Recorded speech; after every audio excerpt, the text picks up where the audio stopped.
Living 10 years in London with the noise and the traffic and underground, one had got used to a sort of a different, the sort of the madness that the British take for reality. You know, there's a sort of standard Greenwich mean gloom, you know, that everything's normal and anything a bit eccentric, you know, that doesn't conform with this, which is a particular form of sort of English madness, which is different to the Irish madness. Now, when you live in the Irish countryside, you sort of take the supernatural of the presence of fairies or banshees when people died. It's not at all odd, because in the Irish countryside it's sufficiently dark and sufficiently quiet for the sort of the other world to make its presence felt. We came here, we were just married, and we were up in the greenhouses picking grapes. And she had her hand out, and she suddenly felt little fingers pulling off her wedding ring. And directly below her there was stone, and it never hit the floor. It should have gone ping. So we searched, we dug up the greenhouse, and I knew that greenhouse had often childish laughter being heard. So I said, well, it's the little people who live just one octave up, and they have sort of naughty sense of humour. So I went up and I said, now listen, very funny, we're all very amused. Now here's some silver for you, and I buried a few half crowns and I lit some incense. I said, now can we please have our wedding ring back? I went back to the house, and a few days later Helen was turning out some old bags. And in this inner zip pocket here, there was our wedding ring. Explain that one away. But that's the sort of thing you expect to happen in Ireland. Castle Leslie lies deep in the green, rolling countryside of County Monaghan, almost on the border between southern and northern Ireland. It stands on the edge of a lake, a huge neo-Gothic pile that was built in the middle of the last century, on the site of a much older castle. And as with so many of these old houses, in Ireland and elsewhere, it seems to be an extraordinary focus of paranormal activity. People talk, for example, about the 18 ghosts of Castle Leslie that link the various generations of the family and their servants and retainers, stretching back across the years. Like, for example, the story of old Ned, the gardener. Well, my two uncles, Uncle Ned and Pat, both were the top gardeners here. And as I say, they were here, I think they were there from about 14, and they were roughly there till 75 or so. And I remember we had moved from the village up to a new set of houses in the village, and we took them with us because they had got asthma. But my uncle, Ned, was dying, and we were sitting with him because he couldn't be left in the room on his own. And each night we sat there, he would be pulling at the bedclothes, and I would say, what are you doing? And he said, I'm watering the roses, because the roses were fabulous here. And his job was looking really after all of the flowers and the hedges. And he'd be always watering the roses, and this fascinated us. We used to look at him and say, God, he really thinks he's in the garden. He's actually watering the roses. And I would go and say, Mum, Uncle Ned thinks he's in the garden. And she said, leave him alone, he probably is there.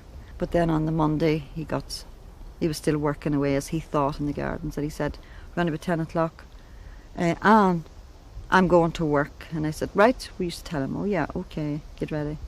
And just a few minutes after, I kind of looked, and he seemed to have just fell over, and I ran out and said, Mum, I think Ned's dead. And she said, oh, not at all. But she went in and he was. And about 20 minutes after that, the doorbell rang, and I went to the door, and it was in tears because we loved him. And Desmond Leslie was standing there with the red rose in his hand. And I said, oh, you're late. I said, he's just died. He says, no, I just met him in the roses. He says, I've just come from the gardens, and I just met him down there. He was walking through the rose bed. I couldn't believe it. The Leslie family goes back a long, long way. They claim to be able to trace their ancestry back to Attila the Hun, one of the men who came out of the east to bring down the Roman Empire. But the estates in Ireland go back to the time of Charles II. They were part of a gift for fighting Cromwell. Originally, they were vast, but over the years they've shrunk to about 1,000 acres around the castle and the village of Glasloch, which was built to house the workers on the estate. Generations of families in the village have worked in the big house, and many of the stories of paranormal events would suggest that they are woven into the very fabric of the place.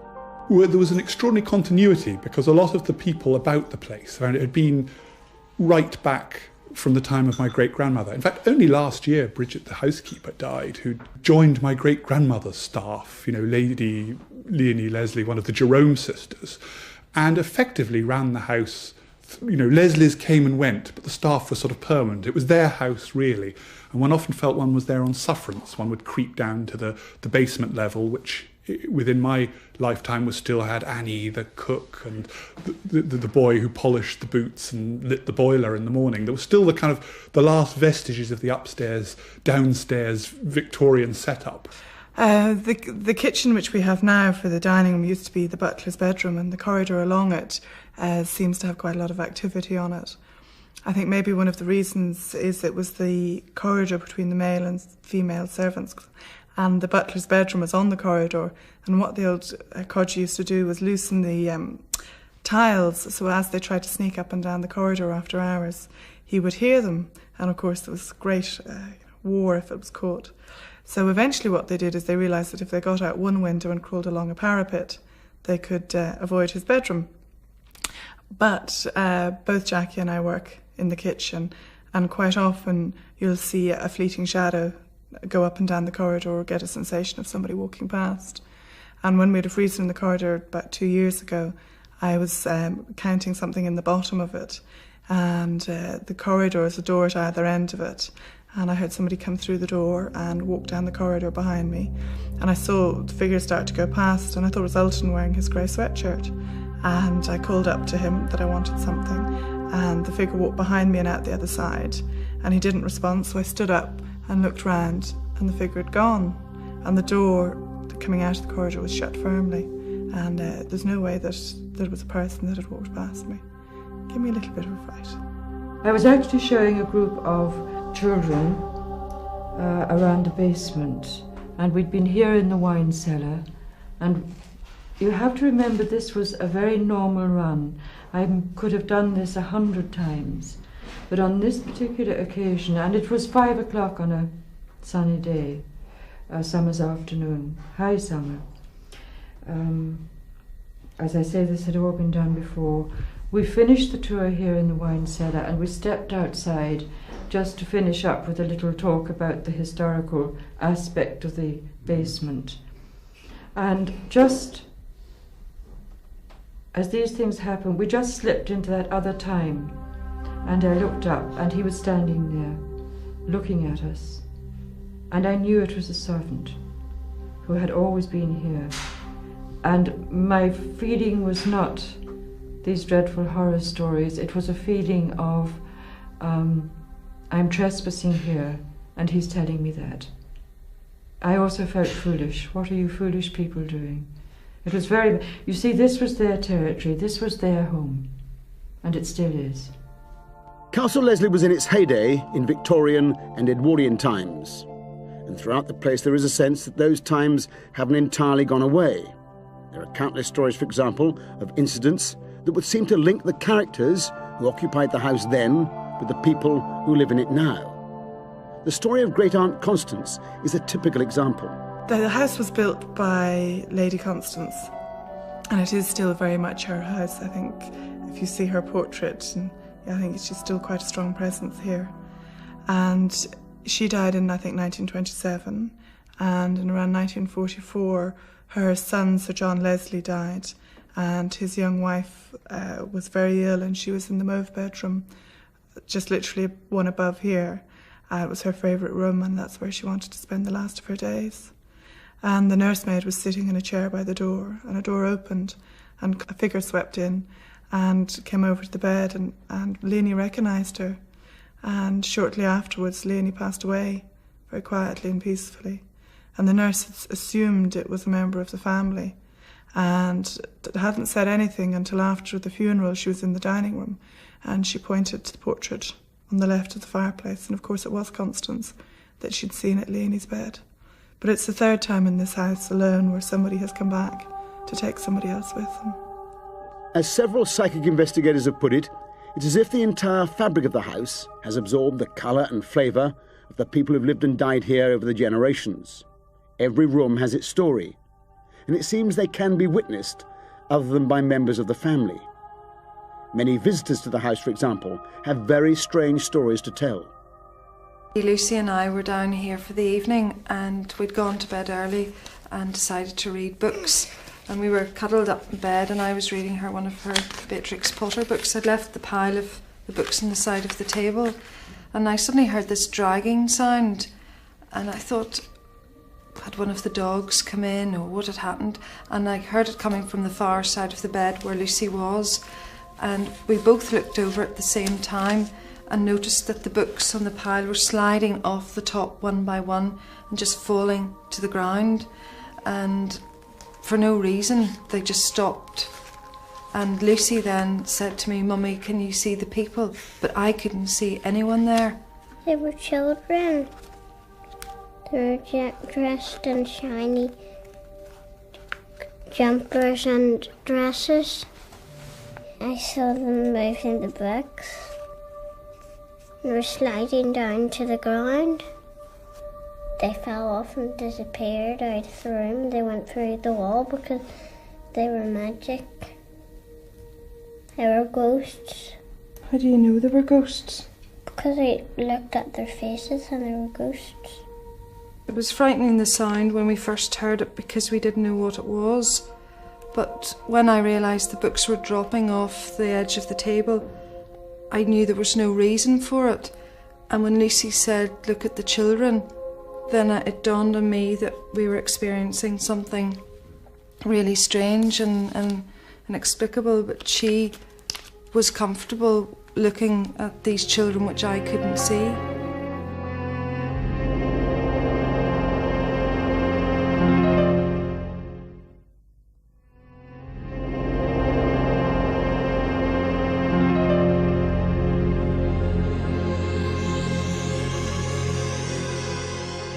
Here in Castle Leslie in Ireland, one of the family's more recent heroes is Uncle Norman. He became heir to the estate around the turn of the century, at about the time that he joined the Irish Fusiliers. When the Great War came, he went to France and took part in some of the very earliest fighting. He was never to see Castle Leslie again, because he died in a furious charge on a machine gun post, wielding his officer's sword in October 1914. But around the time of his death, there were many reports of his actually being seen walking the gardens in his family home. I think one of my favourite stories here is about my great-uncle Norman. He was the second eldest son at the turn of the century, and his elder brother Shane didn't want the running of the estate, so it was passed to Norman. And Norman had joined the army and then graduated in 1906. The First World War came and he set off dutifully for war. And on the 18th of October that year, 1914, he was seen back here. And he was seen along the lake by Jimmy Vaughan, the old gamekeeper, and checking round the grounds. Uncle Norman, you see, was killed at the very beginning of the First War, leading a charge with a sword, because the War Office didn't do quite good show for officers to carry guns, by gad, so, up guards and at them. But it's not a very good thing for attacking a German machine gun nest. He came walking down that garden path there in broad sunlight one afternoon, and the old gamekeeper said, "Oh, Mr. Norman, you're home," and he smiled and walked on in. And it assumed that he was home on leave and checking his estate before he came to the house. And his room was gotten ready, and his mother was told. And there was great bustle in the house to prepare his meals. And there's still even a little note in her diary saying Norman's home. And that evening he never came to the house. And everybody feared the worst, and within a week the letter would come from the War Office to say he died early on the morning of October the 18th, hours before. He was seen here hours after he died. The Norman story is typical of the ghosts of Castle Leslie. They all seem to involve people who have a profound spiritual or emotional connection with the place. And perhaps because there are so many people around the house, there are almost always multiple sightings. None of the stories or sightings or hauntings in the present Castle Leslie are sort of sinister. The old Castle Leslie that was stood on the same site that was demolished in the 1600s, there apparently was a sinister presence in the back stairs. And interestingly enough, one of the few spooky, frightening experiences that happened when I was living there is when they were repairing the roof in the 60s, the workmen refused to come after night because right where the old castle stood in front, white figures were seen moving around where the back stairs had been, and they, refused to carry on working on the house after dark. I don't think we have ever found that Castle Leslie was associated with anything unpleasant. I think that has to be said first off, because so many of the great houses of Ireland have really bloodthirsty, unpleasant stories attached to them. Castle Leslie is what you see, a lovely family estate with a kind of feeling of being cared for. The fact that the Leslies were able to stay put in one house for 350 years, and it was a big enough house at 96 rooms or whatever, to accommodate all their clutter without most people have to sort of purge to stay sane. They have to keep purging the clutter of different phases of their lives. Where somehow at Castle Leslie, the sort of sediments of each generation remained to be hopefully not too much of an impediment for the next generation, meant that the sort of family memory, the folk memory, extends back over a much greater number of generations. So the feeling of reality of people in the past, because you know what they look like, their pictures are there, their clothes might be in a cupboard. This is the chair that fat Charlie Leslie had made in 1780 when he, developed gout, and there you can see the leather patch where it was worn away, and you can see how fat he was because his breeches and waistcoat are still hanging, in the cupboard, made him a real person. And I think that's the unique element to Castle Leslie. It's like a time capsule where the vibrations and objects of 350 years of interesting life remains. There's nothing to disturb it. Many psychic investigators would argue that what you have at Castle Leslie is exactly what you'd expect to find. The house is filled with the relics and paraphernalia of the people who've lived and died here over the generations. And so you find a long history of coincidence and association building up to a very high level of expectation, creating an anthology of ghost stories, you might say, around births, marriages and deaths. In many stately homes, there is a real sense of history. There are big portraits of ancestors. There's lots of stories of what the ancestors have achieved. And so it's not difficult to believe that, those people are still around, that they would have had strong emotional links with the house, and that's why their ghosts are there. But obviously, these stories, the pictures, the books, have a big influence on the people living in the house. There is a feeling those people are still around. They see some apparition or something at the top of the stairs, and so they sort of in their mind convert that to be the great-grandfather who was killed in the Battle of X, and that's why he's still coming back to see us. It doesn't mean these things are true. It may just be that the expectations bring on, this sort of experience. But that having been said, it's very important not to write off sightings of the same event by several different witnesses. And there are many stories that are immensely difficult to explain away. The witnesses are sane and balanced people. The events are apparently impossible. Take Patch the dog, for example. Late one night I was sitting on a box painting the skirting boards in the bathroom, and the next thing I saw Jack Russell jump off the floor and land on my knee. And just as he landed on my knee, he disappeared. And I looked at my friend, and we both decided it was too late and we needed some sleep, and we both should go to bed. So that's fine, we went to bed and didn't think too much about it. And a few days later, she was in the bathroom, and the radio was on the bathroom floor, and it was tuned out of a station. It was just making lots of noise. And as she walked in, the next thing she heard something go, "Patch, Patch," and it was like somebody calling, and calling quite desperately, and she shouted at me, and I ran up, and I just heard one or two calls at the end as it faded out.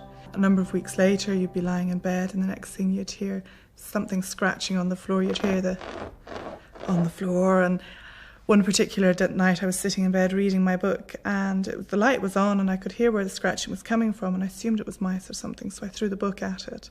Nothing happened, and a few minutes later the scratching resumed, so I shouted to my friend who was in the other room, and she came in, and the two of us shared the bed that night. And then the next thing in the middle of the night, she woke me up because she heard the scratching on the floor.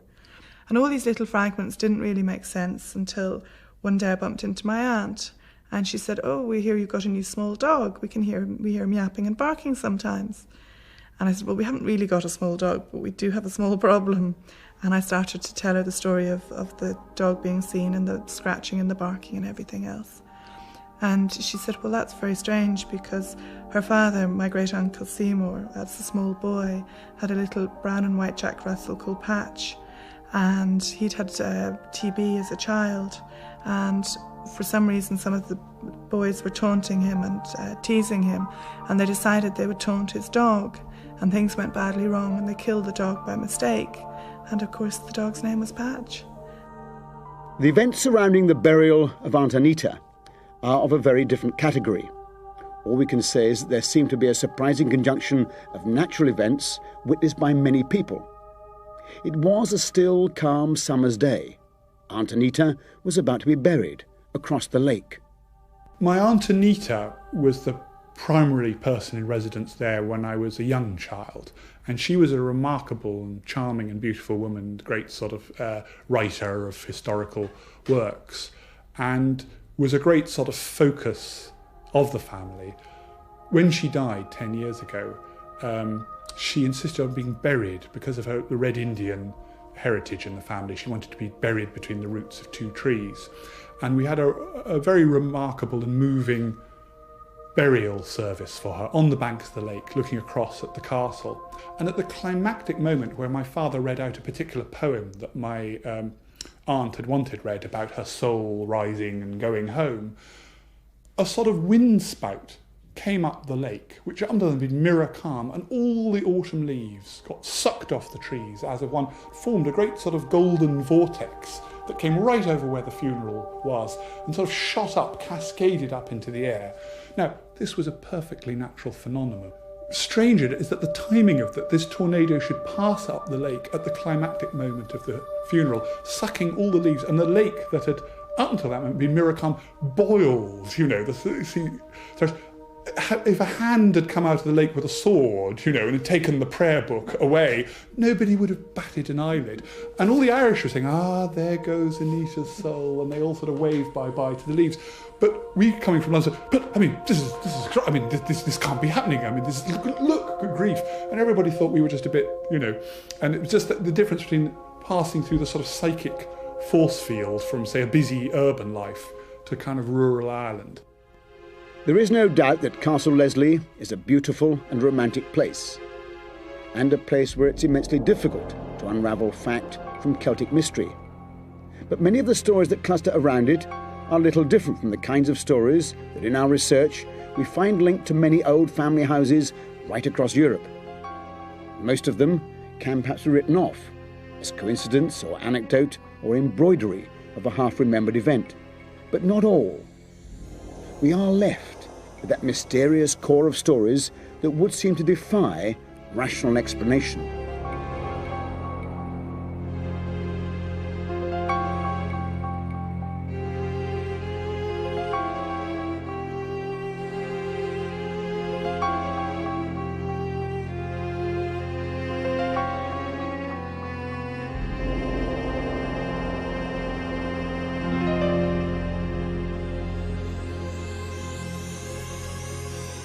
Tony Cornell is a dedicated and committed psychic investigator, a ghost hunter.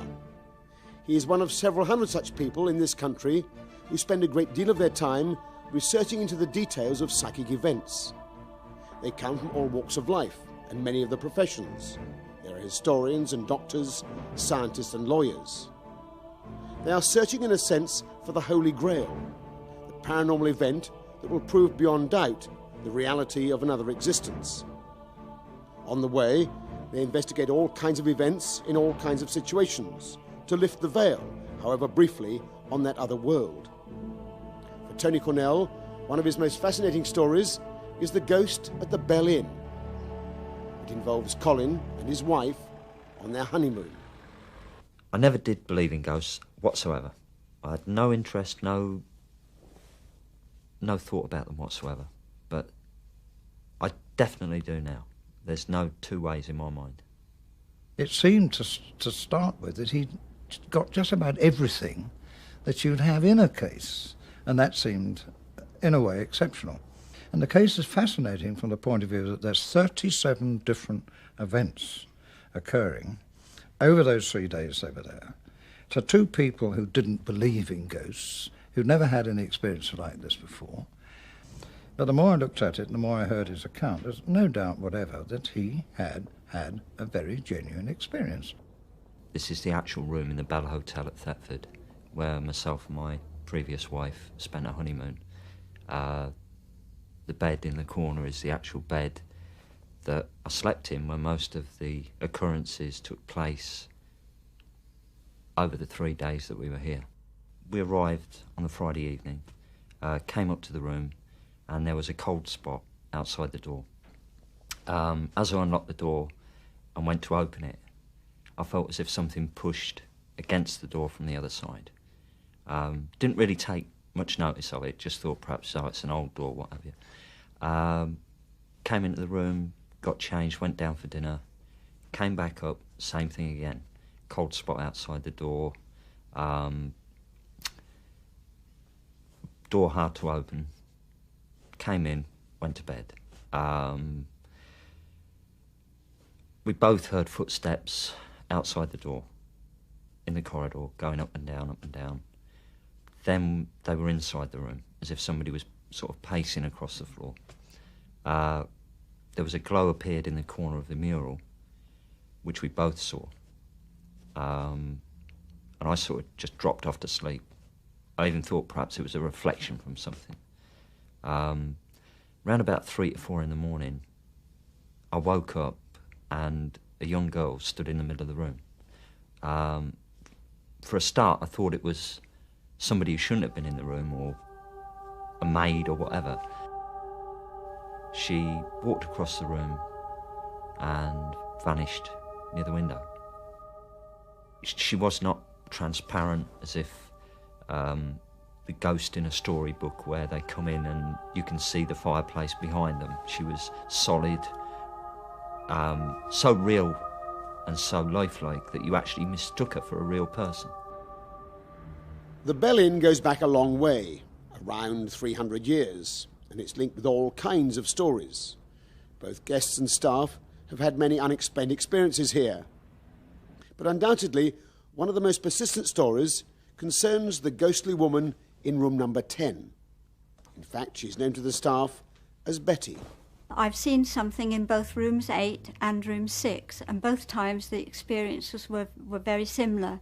I'd be in there making the bed, and I'd suddenly have this weird feeling that somebody was watching me, and I would turn round and there would be nobody there, but there was this, it was like a white haze. It wasn't menacing or frightening or anything, it was just there, and it just sort of floated past me and went through the wall. And that happened in both those rooms. My first experience of seeing the ghost in room 10 was when I was in there making the bed with one of the other girls, and we were having a bit of a laugh and joke, and we asked Betty if she'd been a good girl and whether she'd let our guests get a good night's sleep. And with that, we had the room went terribly cold, and we had this funny sensation of getting goosebumps all over. It was just like every hair on our body stood on end. We sort of both looked at each other and both ran out of the room. On the second night of the honeymoon, the ghost of the young girl came again. The apparition actually appeared in front of the settee. She walked from there across a straight path and disappeared just before she reached the small chest of drawers that is in front of the window, which overlooks the churchyard. It was as if she was looking out of the window towards, in that direction.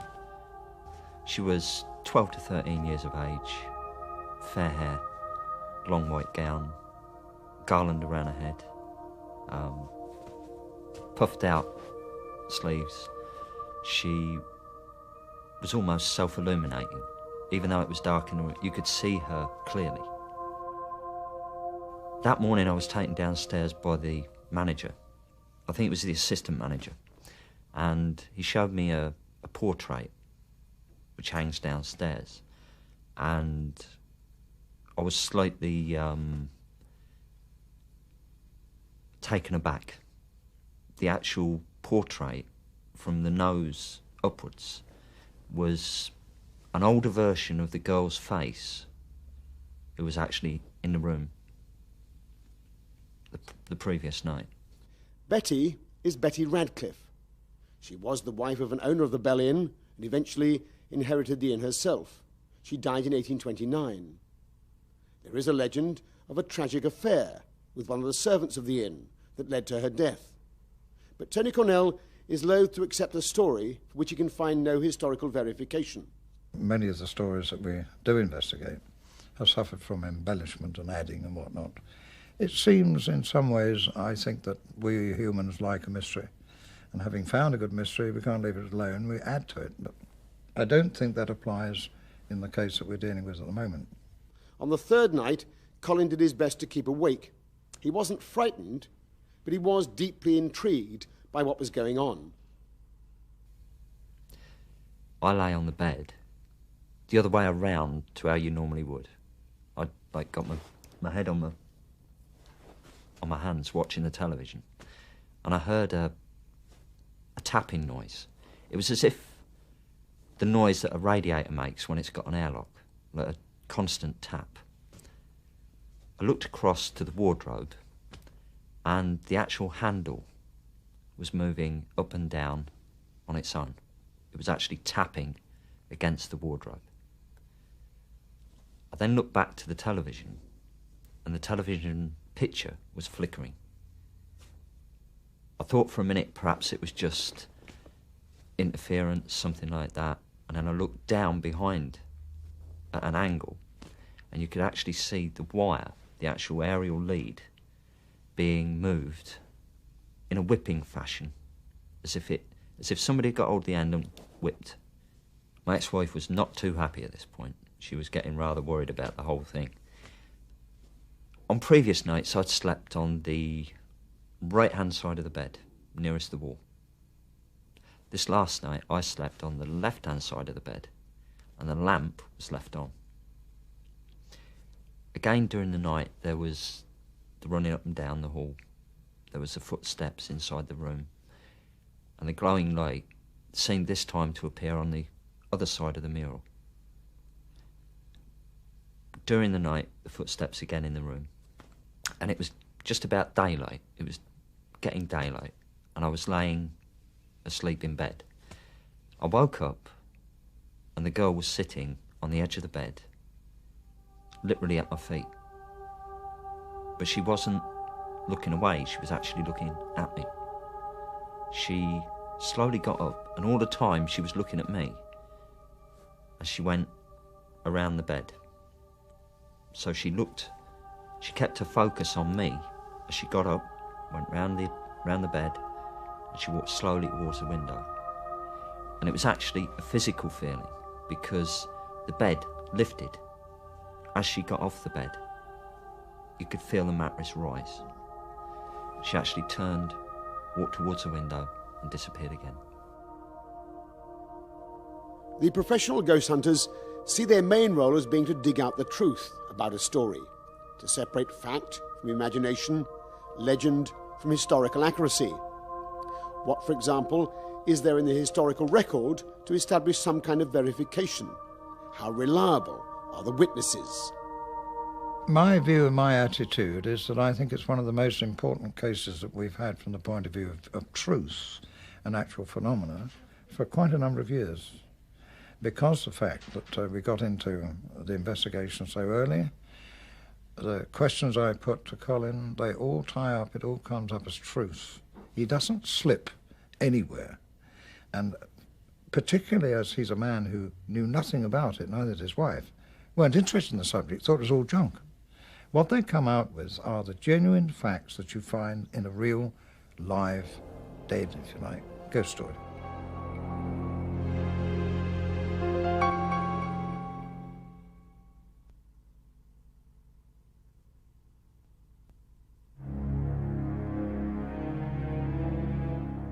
What do you do if you have a ghostly experience? It's not an easy question to answer. You may believe it will never confront you. But from our researches up and down the country, it's a question that many more people than you would expect are faced with. And people react in very different ways. Some, for example, just refuse to talk about it. Some turn to their doctor, others to a priest. But eventually, many of them end up talking to a professional ghost hunter. That was the case with our second story, which comes from Paisley in Scotland. A series of unexplained events in, of all places, the art department of the local college. It was in early February, in afternoon, somewhere between 4 and 5 in the afternoon, when I had been working down here in the pottery. I'd been throwing and dressing a big pot on the wheel, and my workshop steward, Peter, was with me. Now, to enable us to have peace to work on this, because it was quite a delicate job, and being a quiet afternoon, we locked the outer doors, and the classroom door in the glazing room was also locked, so that everything was absolutely locked fast. I had just finished a particularly delicate section of the pot when, much to our surprise, we heard the door open. First we heard the key turn in the lock, and then the door opened and shut. And then the sound of a heavy foot on the stone step. This then changed onto the sound of the heavy feet walking on the wooden floor. Heavy treads, somewhere about 10 in all. Not forgetting, actually, that the room had been locked, I said to Peter, check, see what that is. And he looked, and as soon as he looked, the footsteps stopped. We looked at each other, we were quite surprised at this. Checked, the door was locked. Everything was as it was, no one in the building at all. So back to the pot and continued working on it, and within less than half an hour, this happened another twice. Exactly the same thing, door opening, shutting, heavy feet on the stone step, changing to the muffled echo of the feet on the wooden planks, and stopped again just instantly when we looked round the door to see what was what. No one was there, doors were all locked, no one in the building at all. About 6:15, we were going to have a cup of tea. The doors were all locked. We had done our work. There was nobody in the building, and we locked the doors because we were isolated here. So went into the staff room, which is here. I was sitting facing the door, Betty was to the side. And we heard this door opening from down the bottom end, the footsteps coming up and coming up. And as they got up to the door, I just let out a scream, jumped in Betty's lap. So I went to the door and opened it, the staff room door. No, come out and I shouted, "Empty there." There were no answer, so I looked in that room next, and then the other room. I just come back up. I said to Phyllis, "There's nobody there." She goes, "What was it then? Who was it?" I said, "I don't know." She went, "Come on." We never heard any footsteps going away. You know, they just stopped at the door, and that was it. There's nobody there, so we just went away, got our coats and ran out. Footsteps, voices, whisperings behind the door. The unexplained events became more numerous. But on one notable occasion, there was a clear demonstration of immense strength. Alan came into his studio to find not only that it had been completely rearranged, but that 3 heavy pots, each weighing 200 or 300 weight, had been lifted up onto the bench. An extreme example of what ghost hunters call an apport.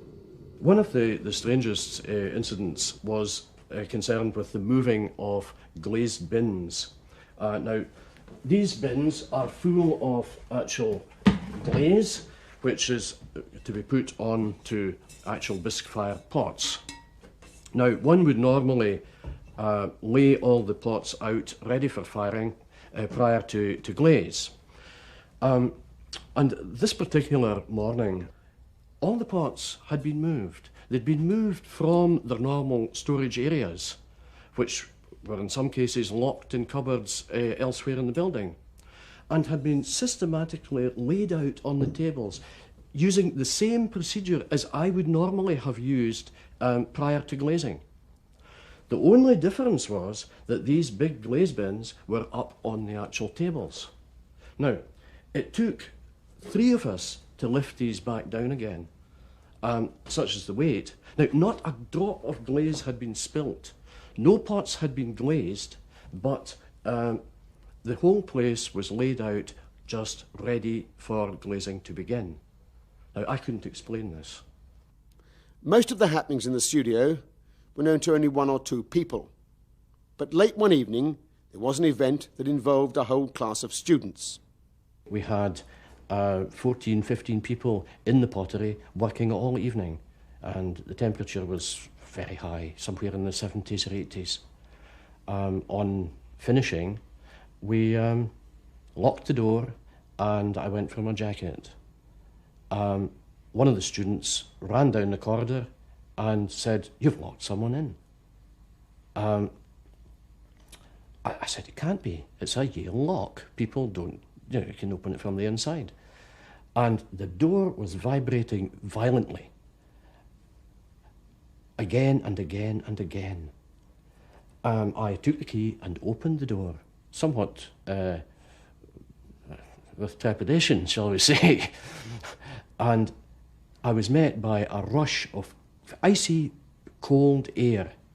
The temperature in the actual room, in the pottery, was freezing. It was like walking into a winter's night. Now, this had all happened within 5 minutes, 10 minutes.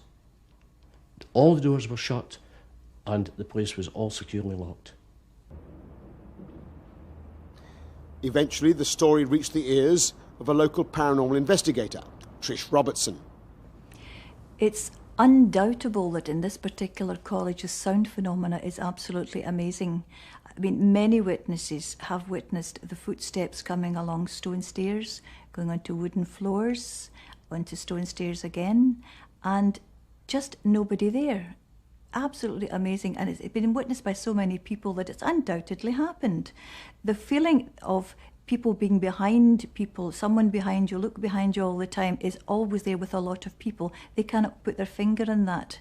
One of the cleaners had whispering in a supposedly locked room to discover no one there again. That these things, once again, are not uncommon. Now, in this particular college, we cannot get to the bottom of why this should be so. We don't have enough history of the place at the moment to find out just what's going on. Professional paranormal investigators, notably the Society for Psychical Research, have been around for well over 100 years. They have amassed a quite remarkable archive. It includes every conceivable kind of paranormal and psychic event, eyewitness accounts, historical researches and so on. It is a quite extraordinary record. When they're called into a case, they can rarely, if ever, offer an explanation. What they can do is offer some kind of reassurance by putting the events in their context, placing them in the paranormal world.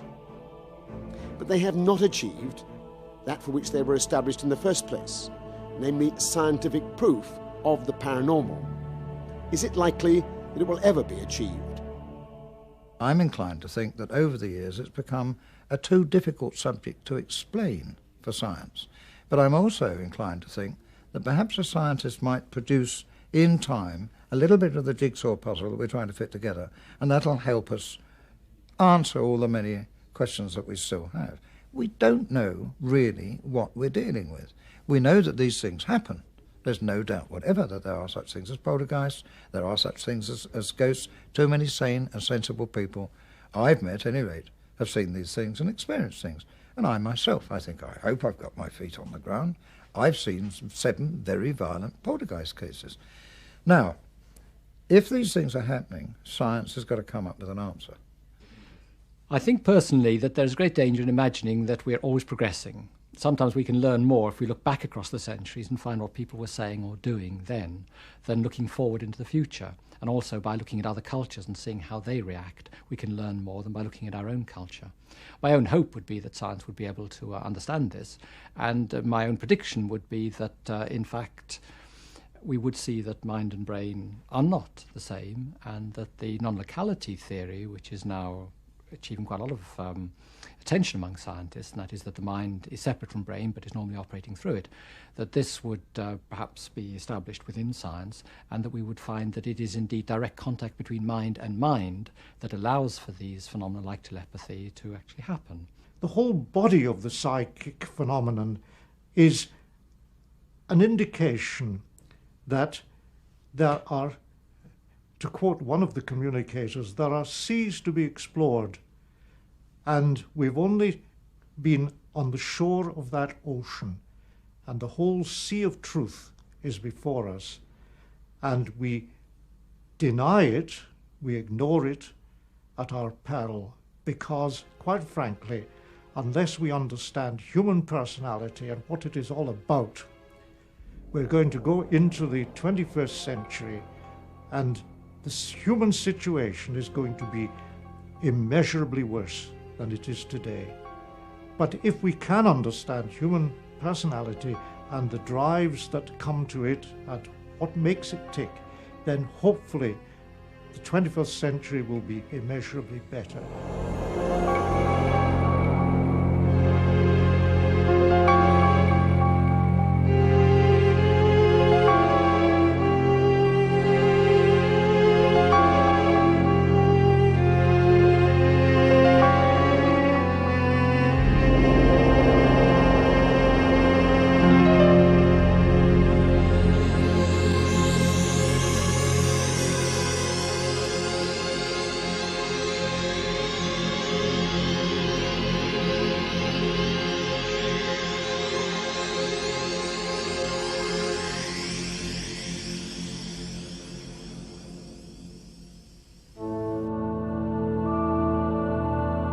Close to the centre of the ancient fishing port of Plymouth lies the old church of Stoke Damerel. It stands on the crest of a hill overlooking a narrow valley, and it dates back several hundred years. It lies at the centre of a remarkable story that links the distant past with the immediate present. The story we tell is of an old fisherman who was attacked and robbed close to this church way back in the middle of the 18th century, and how that event has touched the lives of people here and now in the 1990s. Nearer first. Good. Think about your gears before the bend, and you've got both hands free. On your front. The story revolves around two key figures. One of them is John, a driving instructor. Mid-30s, divorced with 3 children, he now lives on his own. He had no experience of or interest in the paranormal until he was swept up in a stream of events that started last April. Peter is quite different. He is an extraordinary and mysterious figure. He claims not only to be able to communicate with the dead, but to be able to gain from them remarkable insights into the past and even into the future. The story that unfolded tested those claims to the very limit, and we have to say, in no way disproved them. John lives in Molesworth Road, an ordinary street in Plymouth, a row of typical Victorian houses, just down the road from Stoke Damerel Church. Back in the 18th century, this area was open scrubland. Molesworth Road was just a stony track. It seems that traders and carriers, with their cartloads of fish from the harbour, would take a shortcut across the scrubland. This is where John's house now stands, and in some way, the 18th century events seem to have been reactivated within the walls of the house that lies across the old fisherman's track.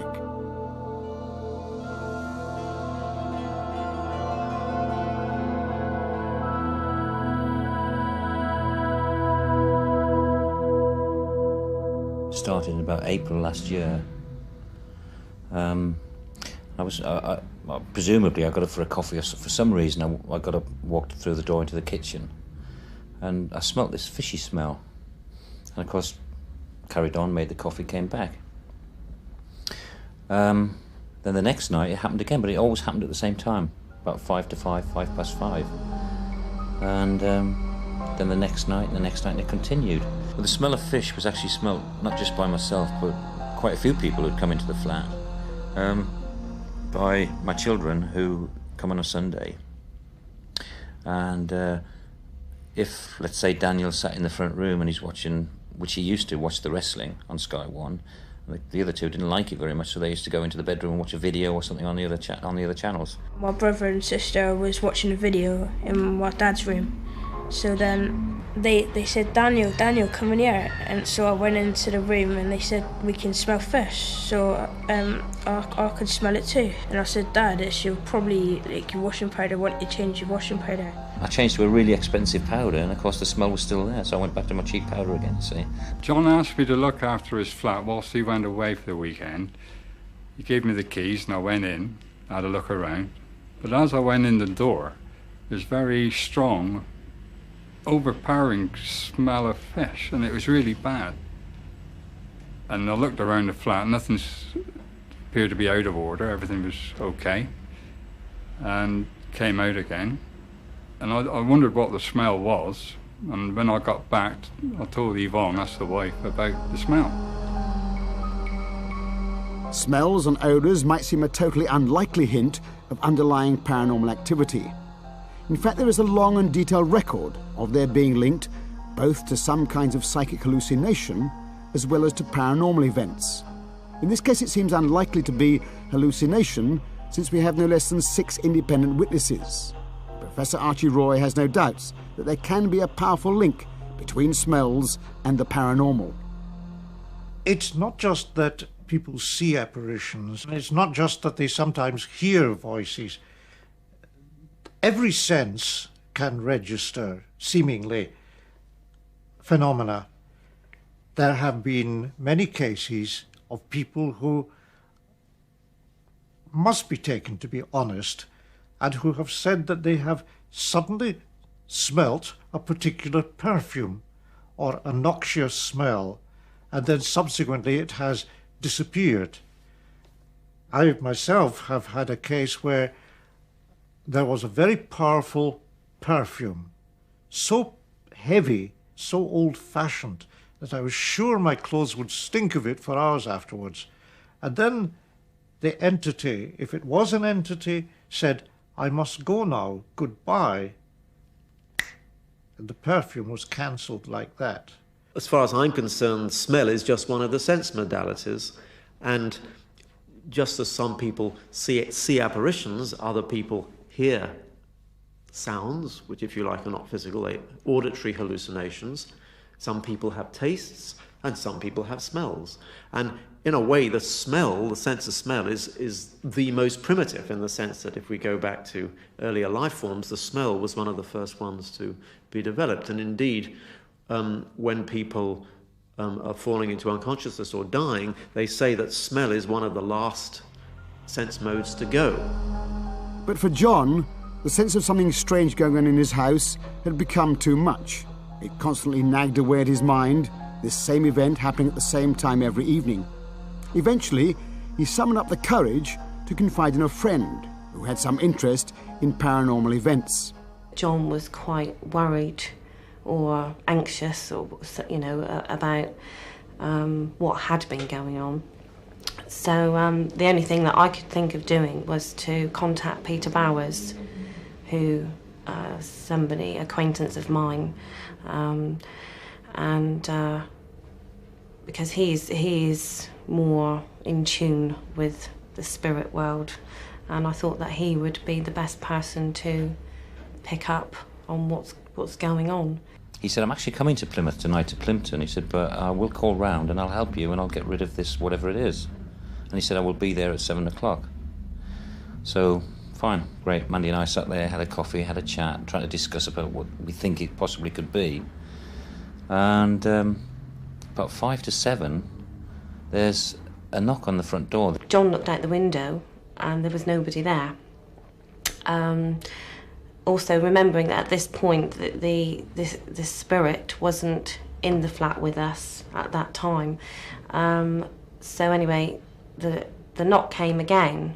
John thought it was Peter Bowers, but as I said, when he looked out the window, there was nobody there, and the knock came again. And I said, well, of course it could be that the spirit is being invited here by Peter Bowers, so we must let him in. I said, right. I said, well, you can answer the door then. So she brushed past me, opened the front door, and as she opened the door, she said, come in. Nobody there. It's a bit spooky, if you ask me. As he walked past me, I could smell the fishy odour that had been associated with him. And it actually went right past me and right past John, who was like stood in nearer to the flat door. We then, John and I went into the flat door, closed the door, and I said to this spirit, well, you know, like, have a seat, make yourself comfortable at home, because my belief is that you treat them, they still think that they're alive, so you have to talk to them as though they are alive. By this time, the hairs on the back of my neck were standing up like you wouldn't believe, you know. And she said, sit down in this chair next to me, and the smell of fish was actually surrounding this chair.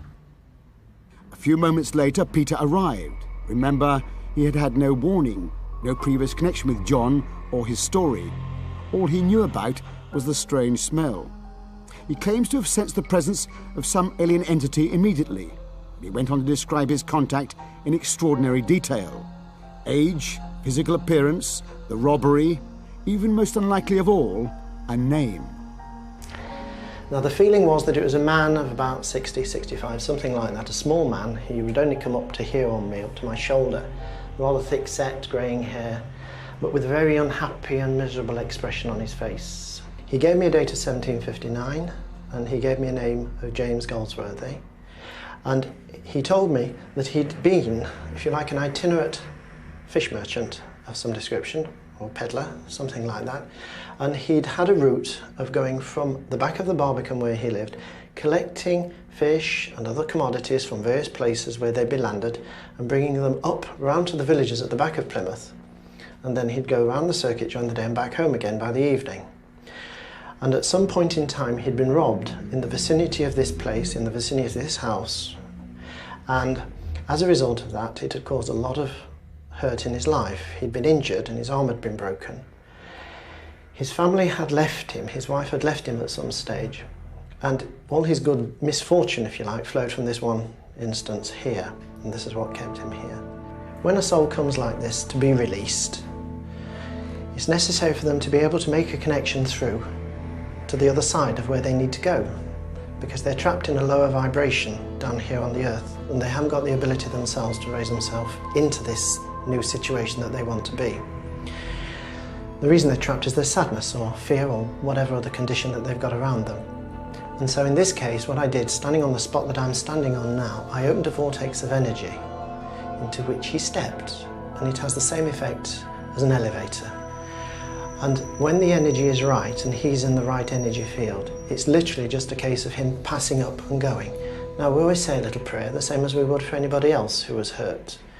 And this is what happened on this occasion, and he was just lifted from this room, where I'm standing now in the hall, and away. The whole thing would only take 3 or 4 minutes. It doesn't take an enormous amount of time. This account, for all its graphic detail, leaves us with the eternal problem: what to believe. We have no means of sorting fact from fiction.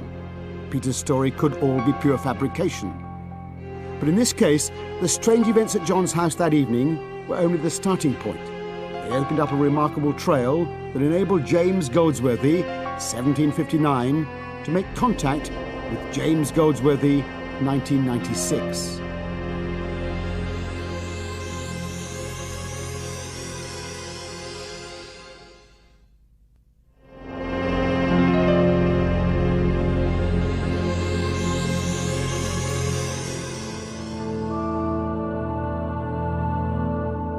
Immediately after Peter's visit to the house in Molesworth Road, the strange events stopped.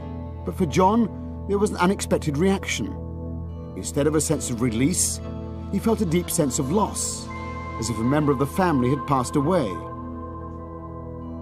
The night after all this had happened, I was sat in here by myself, and it was about 9, 10 o'clock at night. I was watching something like News at 10 on the television, and I felt really sort of as though I'd lost something or somebody, you know, when you lose a member of the family and you get that horrible gut feeling. And I had tears rolling down my face for some reason.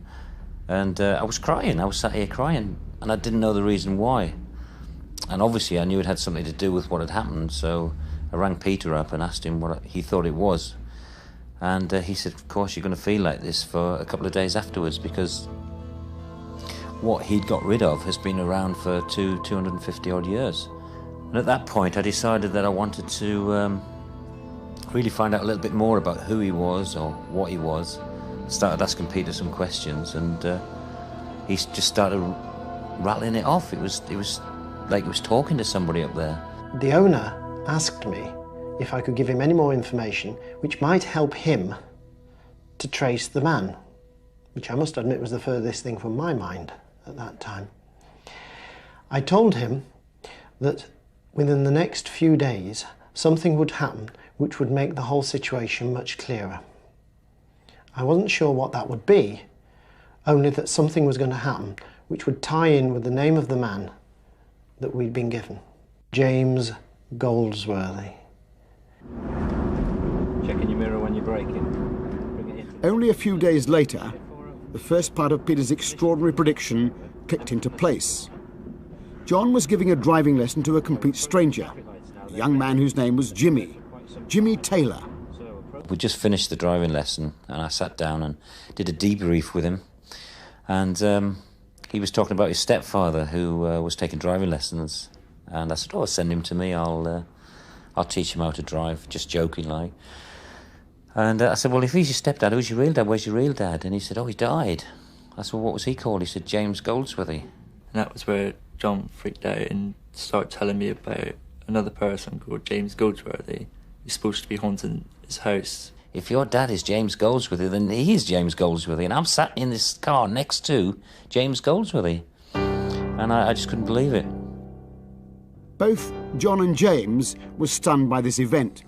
They decided then and there to dig into the records of 18th century Plymouth to find out if there'd ever been a James Goldsworthy, and if so, where he'd lived and died, where he'd been buried. They started with 3 mysterious clues Peter had claimed to get from the old Fisherman. They were looking for an ancient church on a hill overlooking water. He was 60-ish, around that age, and he died in the middle to late 1700s. He said actually he's buried in a church in the fold of a hill near water. But it's not any church, it was built before the 1500s. So I decided to go out to the library and get a book out on churches and historic houses and such like things, and I went right through the whole lot until I actually found 3 churches it could possibly be. One was St. Budo, one was Stoke Damerel, and the other was another one up the river, which I can't remember the name of it now, but it's quite a long way off, so we counted that one out really. The most appropriate church seemed to be that at Stoke Damerel. It was near where the attack had taken place, and where, as it happened, John and James both lived. But there was one major omission. It certainly didn't overlook water. When we began to dig into the records, however, we uncovered an extraordinary and hitherto unknown fact. Back in 1759, it had overlooked water, a tidal creek that ran to the bottom of the hill. It was only filled in about 100 years ago. This is Molesworth Road. As you can see, at the bottom it meets the waters of Stonehouse Creek. It was perfectly possible for small fishing boats to make their way up to this area at the bottom of Molesworth Road. There are small cottages there that may well have been used as fishermen's cottages. Nowadays, Victoria Park takes the place of Stonehouse Creek. It has been infilled and obviously no longer can be used for fishing. In Victorian times, when the creek was filled in to become Victoria Park, the road across the park was clearly built on the lines of an older bridge. The fishing cottages are still there, now overlooking the park. So, Stoke Damerel Church fitted Peter's description in every respect. But what would the burial records reveal? This was the key test of Peter's claim. If he was right, they should prove the death of a man called James Goldsworthy sometime after the year of the robbery, 1759. They did.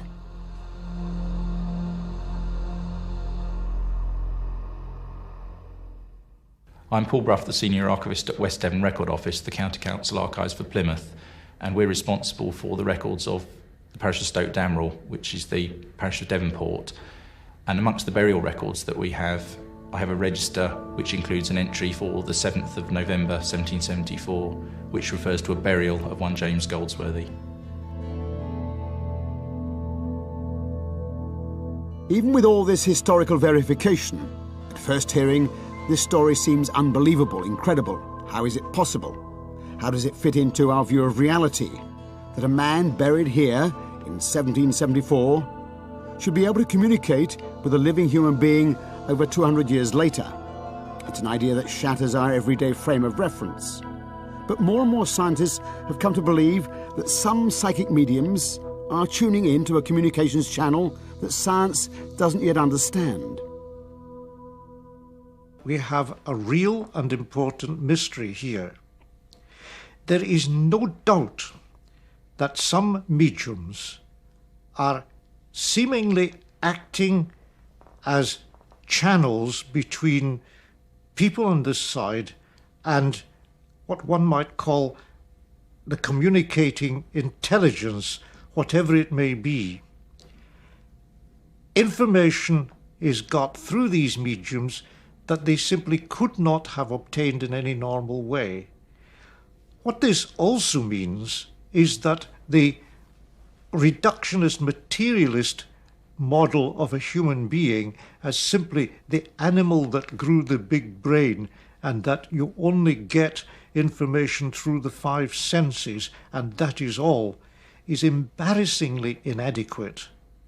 There are faculties that the human being has that seem to be demonstrated most strongly by the phenomena of mediumship. Mr. Goldsworthy was trying to make some sort of contact with the James Goldsworthy who is alive now. The reason I'm not sure of, but no doubt the family will be. It's an unusual occurrence, I think, in an instance like this, to get an entity that actually is able to identify itself and give so much information. It isn't normal. But so many strange things happen, and people who I meet often say how strange things happen, how coincidences happen, that this is not really abnormal. There are lots of things happening like this all of the time, but it doesn't sell newspapers, and it's only known by those people who happen to be aware of it at that time. We can only speculate. Could it be that the ancient James Goldsworthy's purpose in making his presence felt when he did was to ensure the continuation of his name? He needed to contact James Taylor, who had abandoned his father's name. Either way, the message from the past has had a profound effect upon 2 people in the present. Now changed my name to James Goldsworthy to carry on my father's name. And with going through what has happened, if the other James Goldsworthy could be a past relative, that has encouraged me to change my name to Goldsworthy. Before this experience happened to me, I was not very spiritual, or I believed in God. Obviously, I think most people do. I didn't go to church. I wasn't into talking to dead people, if you want to put it that way, until after the event. And now that this has all happened, and things have actually been proven to me, where somebody can come into my house and say, there's a guy walked through your house, his name's James Goldsworthy, and he's buried in a church down the road. From 250 years ago, or as close as. I mean, how does that guy know this James Goldsworthy? Where did he pick him up from? And the proof is obviously in the records that this James Goldsworthy has been found, and to me that is just fantastic. I mean, I'm not here on television to try to prove to people that there is something on the other side. I'm just here to tell you that it's been proven to me, and now my faith has been made so much stronger about the possibility that there is life after death.